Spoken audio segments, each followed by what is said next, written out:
Aujourd'hui, avec le sermon intitulé « Jérusalem et Mère Céleste », examinons les prophéties de la Bible prononcées par Père Céleste. Parmi les paroles de Père, il y a un passage qu'il a personnellement écrit de sa propre main. Je crois que vous la connaissez tous. Élisée a suivi Élie, Josué a suivi Moïse, Pierre a suivi Jésus, et je suis... Qui, alors Père suit-il? Je suis Mère. Pourquoi Père a-t-il laissé cette déclaration dans sa prophétie? C'est incroyablement significatif. Lorsque tous les enfants de Sion suivent l'exemple de Père et exécutent tous les enseignements et les commandements donnés par Mère Céleste, non seulement l'Évangile se répandra rapidement dans la Samarie et jusqu'aux extrémités de la terre, mais nos frères et sœurs perdus du monde entier entendront également la voix de Père et Mère et retourneront à Sion.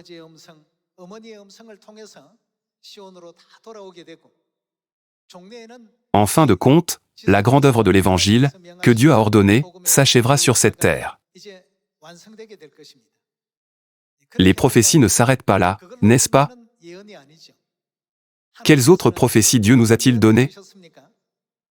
Afin que vous mangiez et buviez à ma table. Ce sont les paroles qui ont été données il y a 2000 ans. Ce n'est pas tout. L'Apocalypse témoigne que Dieu nous accordera un monde où il n'y aura plus de mort. Il a été prophétisé que Dieu léguerait aux enfants de Sion un monde de grâce où il n'y a ni douleur ni souffrance et qui déborde de gloire éternelle pour toujours. Le Christ Ansanron est venu sur cette terre une seconde fois au nom de David. Lors de sa venue en cette époque, il a établi Sion sous le nom de l'Église de Dieu, en nous accordant, à nous ses enfants, un moment de grâce très spécial. Nous venons de lire les notes manuscrites de Père. Élisée a suivi Élie, Josué a suivi Moïse, Pierre a suivi Jésus, et je suis Mère. Aujourd'hui, examinons ensemble la signification prophétique contenue dans ces paroles. Ouvrons Ésaïe chapitre 62.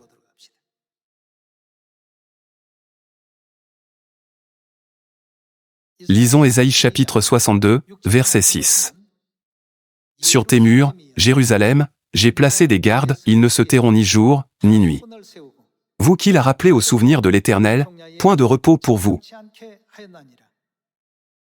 Et ne lui laissez aucun relâche, jusqu'à ce qu'il rétablisse.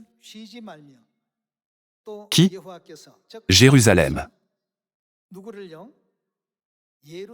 La Bible dit que Dieu rétablit Jérusalem, cela ne signifie-t-il pas que Dieu lui-même révèle Jérusalem à toute l'humanité? Ne lui laissez aucun relâche jusqu'à ce qu'il révèle Jérusalem et la rende glorieuse sur la terre.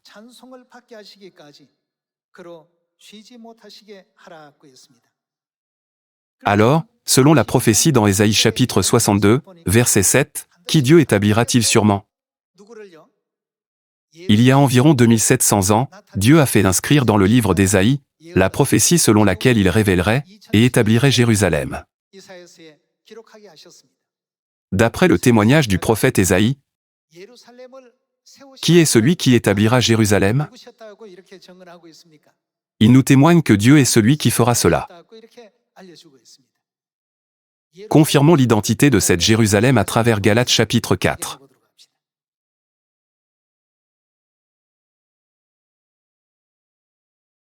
Galates chapitre 4, verset 26. Mais la Jérusalem d'en haut est libre, c'est qui? Notre Mère. Ce n'était autre que Dieu le Père, qui a fait connaître l'existence de Mère Céleste à ses enfants, et l'a révélée à tous les peuples du monde.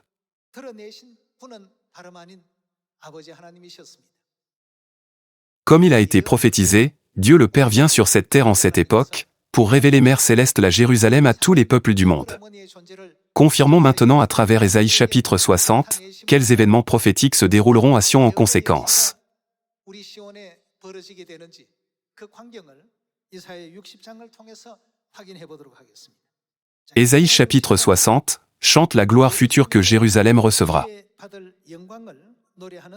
Ésaïe chapitre 60, verset 1. Lève-toi, sois éclairé, car ta lumière arrive, et la gloire de l'Éternel se lève sur toi. Voici, les ténèbres couvrent la terre, et l'obscurité les peuples.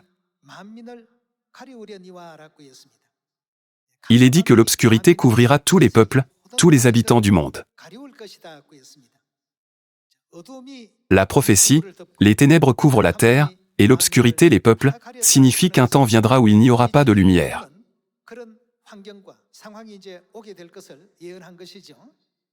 Mais sur toi l'Éternel se lève, sur toi sa gloire apparaît. Verset 3. Des nations marchent à ta lumière, et des rois à la clarté de tes rayons. Si telle est la prophétie de la Bible et des prophètes, alors, à mesure que la lumière glorieuse de Jérusalem se répandra de plus en plus dans le monde entier, nos frères et sœurs perdus retourneront d'autant plus rapidement à Sion. Que nous prêchions l'Évangile aux États-Unis, au Pérou ou en Afrique, Dieu nous a toujours ouvert un chemin pour faire briller la lumière de la vérité de Mère Céleste la Jérusalem, par lequel des peuples du monde entier, avec des langues et des cultures différentes, sont tous retournés à Sion. C'était exactement comme la Bible l'avait prophétisé.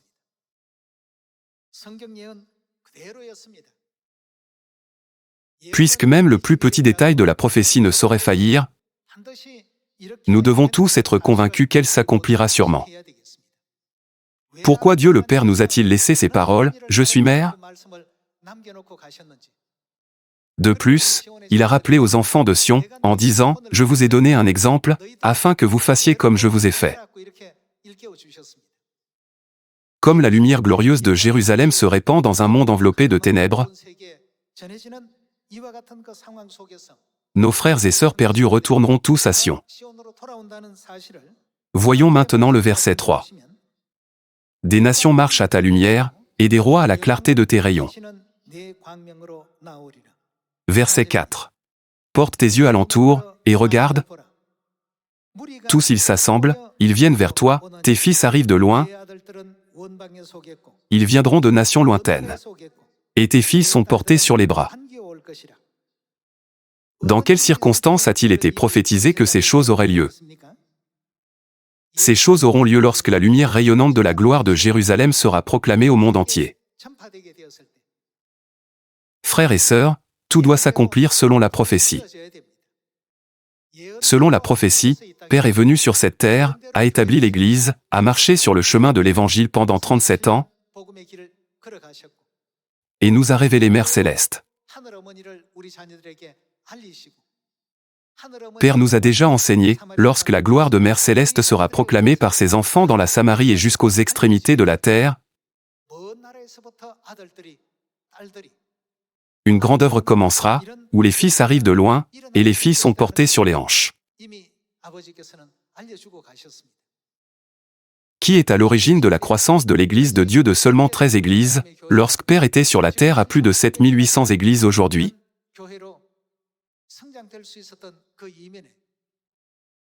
Frères et sœurs, est-ce grâce à la grande capacité d'un seul membre du personnel pastoral que tant d'églises ont été établies? Croyez-vous que cette grande œuvre a été produite grâce au leadership exceptionnel d'un chef en particulier? C'est parce que tout a été prophétisé dans la Bible. Père et Mère ont dit « Allez et prêchez la gloire de Jérusalem dans la Samarie et jusqu'aux extrémités de la terre. Alors, mes fils perdus arriveront de loin, et mes filles seront portées sur les bras, et retourneront tout à Sion. » Ce sont les scènes prophétiques de cette époque, que Dieu a prédites il y a environ 2700 ans. Puisque les prophéties se sont accomplies telles qu'elles ont été écrites, la glorieuse nouvelle de Père et Mère se répand maintenant en Asie, en Afrique, en Océanie, en Europe en Amérique du Nord et en Amérique du Sud. Sur chaque continent et dans d'innombrables nations, les gens qui entendent cette nouvelle bénie se repentent et retournent sans cessation. Quelle est la raison de tout cela? C'est grâce à la prophétie. Souvenons-nous une fois de plus que tout s'accomplira selon la prophétie. Confirmons cela dans le verset 4. Porte tes yeux alentour, et regarde, tous ils s'assemblent, ils viennent vers toi, tes fils arrivent de loin, et tes filles sont portées sur les bras. Tu tressailliras alors, et tu te réjouiras, et ton cœur bondira, et se dilatera, quand les richesses de la mer se tourneront vers toi, quand les trésors des nations viendront à toi. Regardons la scène décrivant les fils et les filles à mesure qu'ils viennent. Regardons le verset 8. Qui sont ceux-là qui volent comme des nuées, comme des colombes vers leur colombier? Qui sont ceux qui volent des pays lointains? Regardons le verset 11. Tes portes seront toujours ouvertes, elles ne seront fermées ni jour, ni nuit, afin de laisser entrer chez toi les trésors des nations, et le roi avec leur suite. Car la nation, et le royaume qui ne te serviront pas périront, ces nations-là seront exterminées. La gloire du Liban viendra chez toi, le cyprès, l'orme, et le buis, tous ensemble, pour orner le lieu de mon sanctuaire, et je glorifierai la place où reposent mes pieds. Les fils de tes oppresseurs viendront s'humilier devant toi, et tous ceux qui te méprisaient se prosterneront à tes pieds, ils t'appelleront ville de l'Éternel, Sion du Saint d'Israël.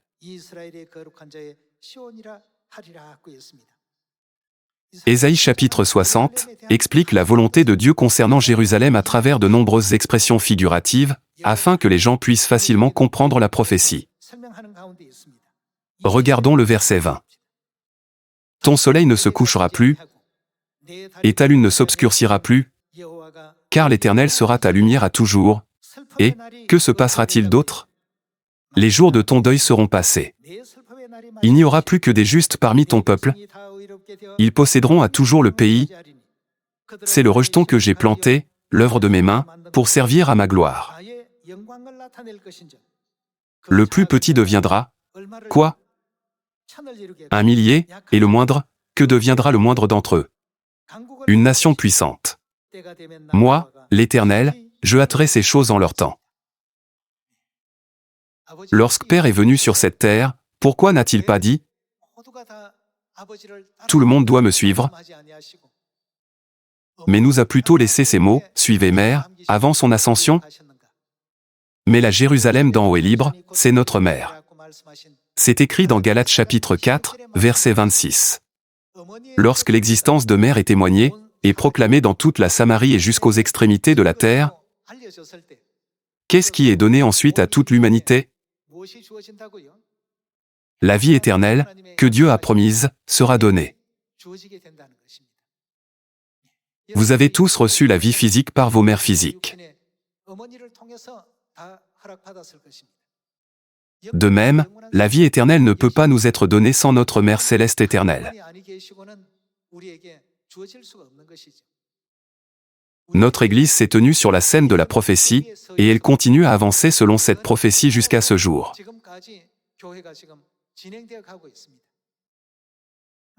Comme les prophéties restantes continuent à se dérouler, lorsque cet évangile de Jérusalem, notre Mère céleste, est prêché dans toute la Samarie et jusqu'aux extrémités de la terre, tous nos frères et sœurs perdus retourneront à la vérité les uns après les autres. Dieu nous a laissé une telle prophétie dans l'Évangile selon Matthieu. Combien de fois ai-je voulu rassembler tes enfants, comme une poule rassemble ses poussins sous ses ailes? Les poussins ne répondent que lorsqu'ils entendent la voix de leur mère. Bien qu'il y ait beaucoup d'animaux dans le monde, Dieu nous a spécifiquement donné cette parabole à travers l'exemple d'une poule. Une poule rassemble. Nous pouvons trouver et rassembler tous nos frères et sœurs perdus seulement lorsque l'existence de Dieu la Mère est révélée. La Bible dit que ce n'est qu'alors que les enfants retourneront à Sion. Par conséquent, pendant 37 ans, Père Céleste a posé la pierre angulaire et a établi le fondement de l'Évangile.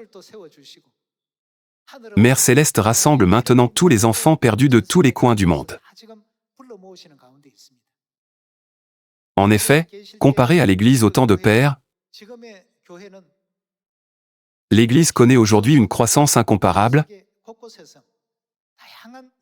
alors que des gens de races et de nations diverses de tous les coins du monde entendent l'Évangile de la vérité et affluent dans les bras de Jérusalem, notre Mère Céleste. Frères et sœurs, pensez-vous que tout cela se produit parce que nous sommes si qualifiés dans ce que nous faisons dans ces nations? Dans le livre de Daniel, nous voyons que le roi Nebuchadnezzar a eu une fois cette même pensée. En son temps, Babylone était le plus grand royaume du monde, comparable aux États-Unis aujourd'hui. Il croyait avoir construit la nation la plus puissante du monde uniquement par ses propres capacités, son pouvoir, sa sagesse et son leadership.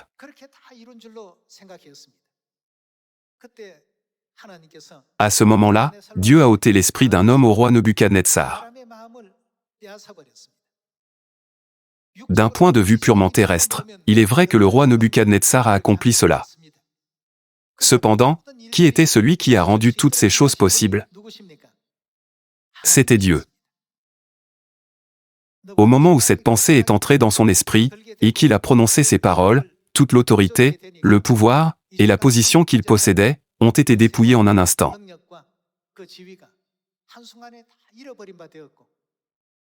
Pendant 7 ans, il a vécu dans les champs comme un animal, trempé par la rosée du ciel.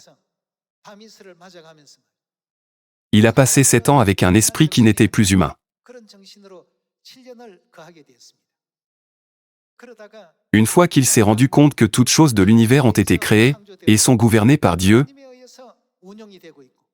et que son autorité était un don de Dieu, et lorsqu'il a finalement compris qu'il n'avait pas établi le royaume de Babylone, mais que c'est Dieu qui guide les temps et l'histoire, ce n'est qu'alors que sa santé mentale a été rétablie. Sa royauté et son trône ont également été rétablis. C'est écrit dans le livre de Daniel. Frères et sœurs, dans tout ce que nous faisons, ce sont Père et Mère qui nous ont ouvert le chemin. Nous faisons maintenant l'œuvre même que Père et Mère ont préparée pour nous, il y a des milliers d'années. Par conséquent, cet évangile n'est en aucun cas un évangile voué à l'échec. Cela s'accomplira certainement. Pourquoi? Selon les prophéties de la Bible, qu'arrivera-t-il à cet évangile? Il est prophétisé comme l'évangile qui s'accomplira sûrement.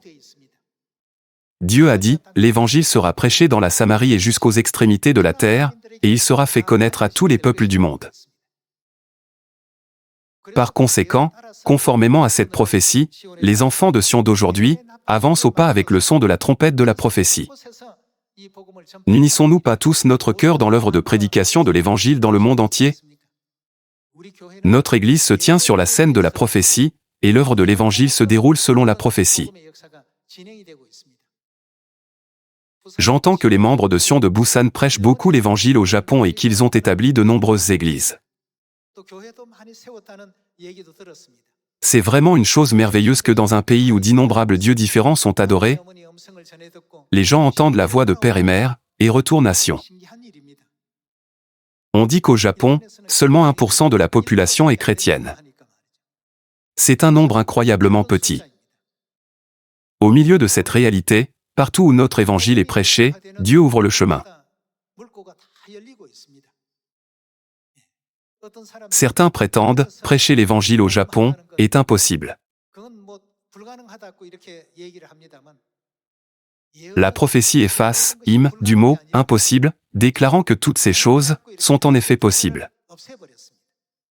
Tout devient possible lorsque nous proclamons au sujet de qui?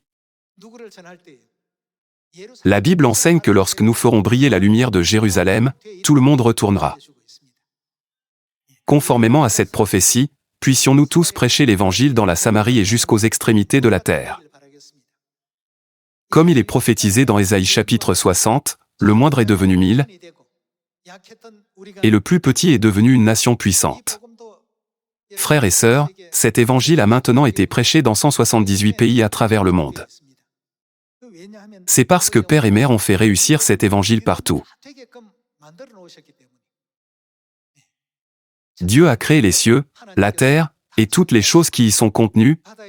Il a fait les poissons pour qu'il habite les mers, et a fait fleurir toutes sortes d'arbres, et de plantes dans les montagnes. Il en est de même pour les champs. Dieu a également créé les conditions parfaites pour que chaque type d'animal demeure. Il dit, « Je nourris les oiseaux du ciel, et je revais l'herbe des champs et les fleurs. Ne vous inquiétez donc pas. » Si nous allons sonner de la trompette de l'évangile de la prophétie, que Dieu a destiné à réussir, et que nous révélons la gloire de Jérusalem, ils viendront tous à nous, ils seront portés sur la hanche, et sur notre dos. L'Église de Dieu est Sion, l'Église prophétisée, où il fera revenir toutes choses. Lorsque l'œuvre de l'Évangile sur cette terre prend fin, n'y a-t-il pas d'autres prophéties nous concernant? Il y en a. La prophétie n'existe pas seulement sur cette terre, le temps de la prophétie se poursuivra même dans le royaume des cieux. Regardons ensemble Apocalypse chapitre 21, verset 1, pour voir quelles sont ces prophéties.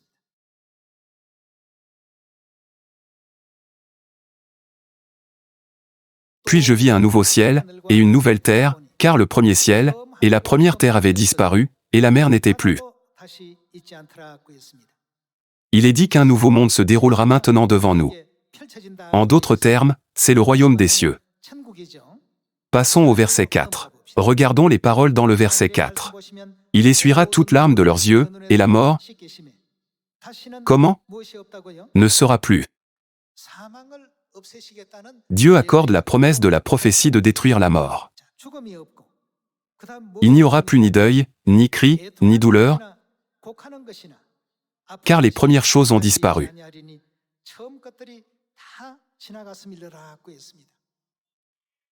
Regardons la promesse prophétique qui suit. Verset 5. Et celui qui était assis sur le trône dit, « Voici, je fais toutes choses nouvelles. » Et il dit, « Écris, car ces paroles sont certaines et véritables. » Ces paroles de prophétie ne sont pas des mensonges. Ils ne sont ni fiction, ni fantaisie. Dieu lui-même nous a donné sa parole sur les choses qui s'accompliront vraiment. La mort ne sera plus, il n'y aura plus ni deuil, ni cri, ni douleur. Les temps éternels de la bénédiction de Dieu continueront. Père Céleste ne nous a-t-il pas appelés et conduits dans la vérité? Mère Céleste ne demeure-t-elle pas avec nous dans la vérité, afin que nous puissions hériter du royaume éternel? De cette manière, notre Église est l'Église même qui a été prophétisée. C'est l'Église qui a été prophétisée pour recevoir un monde glorieux où il n'y aura plus ni mort, ni deuil, ni cri, ni douleur, mais que des bénédictions, que la vie éternelle, que de la joie, que de l'espoir, et que du bonheur pour toujours. Voyons maintenant une autre prophétie, qui nous a été accordée dans Apocalypse chapitre 22. Allons au chapitre 22, verset 1. Et il me montra un fleuve d'eau de la vie, limpide comme du cristal, qui sortait du trône de Dieu et de l'agneau. Au milieu de la place de la ville, et sur les deux bords du fleuve, il y avait un arbre de vie, produisant 12 fois des fruits, rendant son fruit chaque mois, et dont les feuilles servaient à la guérison des nations. Il n'y aura plus d'anathème. Le trône de Dieu et de l'agneau sera dans la ville, ses serviteurs le serviront. Et verront sa face, et son nom sera sur leur front. Il n'y aura plus de nuit, et ils n'auront besoin ni de lampe, ni de lumière, parce que le Seigneur Dieu les éclairera. Et ils, que feront-ils? Régneront au siècle des siècles. Dieu nous a promis un temps de gloire, où nous pourrons accomplir tout ce que nous désirons.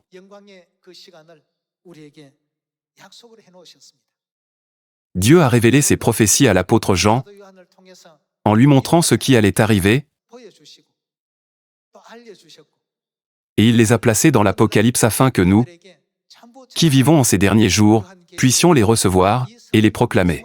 담아놓으셨던 것 아니겠습니까? En suivant le chemin de cette glorieuse prophétie, 예언의 그 순서를 따라서 nous témoignons de Mère Céleste la Nouvelle Jérusalem 일을 증거하고 있고 et prêchons l'Évangile dans la Samarie et jusqu'aux extrémités de la terre. 하고 있는 가운데 있습니다. Si nous y allons, Dieu rendra toutes choses possibles. 하게 해주십니다. De nombreuses nations nous attendent. 우리의 발걸음을 기다리고 있습니다. Nous devons seulement agir selon le son de la trompette de la prophétie. 그렇게 Alors, dans toute notre vie, nous serons bénis à notre arrivée et à notre départ. 나와도 복을 받고 Le fruit de tes entrailles, le fruit de ton sol, le fruit de tes troupeaux, les portées de ton gros et de ton menu bétail, toutes ces choses seront bénies. 새끼와 우양의 새끼가 복을 받게 될 것이다. Dieu a promis de nous bénir dans tout ce que nous faisons. 하신다고 약속을 하셨습니다. C'est l'Église de Dieu que Dieu a prophétisée. 예언하신 우리 하나님의 교회. En entendant la voix de Père et Mère, nous sommes entrés dans l'Église de Dieu. En suivant la voie de Père, voyageons tous vers le royaume des cieux, en veillant à ne pas laisser une seule personne pour compte, jusqu'à ce que nous atteignions l'accomplissement de la prophétie. 우리 모두가 되어 봅시다. Ouvrons Daniel chapitre 7, verset 17. 함께 보겠습니다.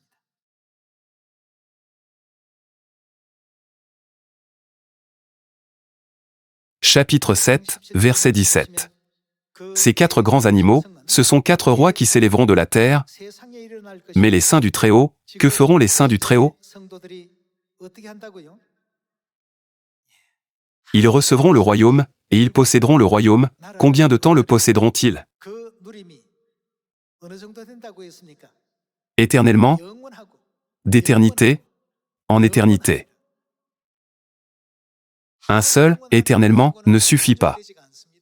Encore une fois, d'éternité. 영원하고 2 fois, ce n'est toujours pas suffisant. Il est dit une 3e fois, en éternité. Éternellement, d'éternité, en éternité. Ce n'est pas une garantie donnée par des gens, mais une promesse garantie par Dieu lui-même. 약속입니다. 이 약속은 Conformément à cette promesse, puissiez-vous partager la communion fraternelle dans l'amour, au sein de la vérité de Père et Mère, et répandre la lumière de la vérité de Jérusalem, et sa gloire à beaucoup plus de gens dans le monde entier, afin que cette année soit vraiment bénie. 복된 한 해가 꼭 되길 바라겠습니다. Le royaume dont nous hériterons subsistera d'éternité en éternité. 영원한 나라입니다. Il ne sera jamais détruit. 나라입니다. C'est un royaume qui ne se décomposera pas, un royaume qui ne se fanera pas. 그 Dans ce monde éternel, nous serons avec Père et Mère, dans la Grande Ourse aujourd'hui, dans les Pléiades demain et dans l'Orion après-demain. 모레는 삼성에서 Veuillez prier sincèrement, afin que la tenue du festin céleste tous les jours puisse rapidement s'accomplir. 또 일어날 수 있도록 기도 많이 해주시고 Je vous demande à tous de rester fermes dans la foi, et d'attendre Père. 여러분들이 다 되시길 En espérant que vous ayez reçu beaucoup de grâce, je voudrais conclure le sermon d'aujourd'hui. Merci.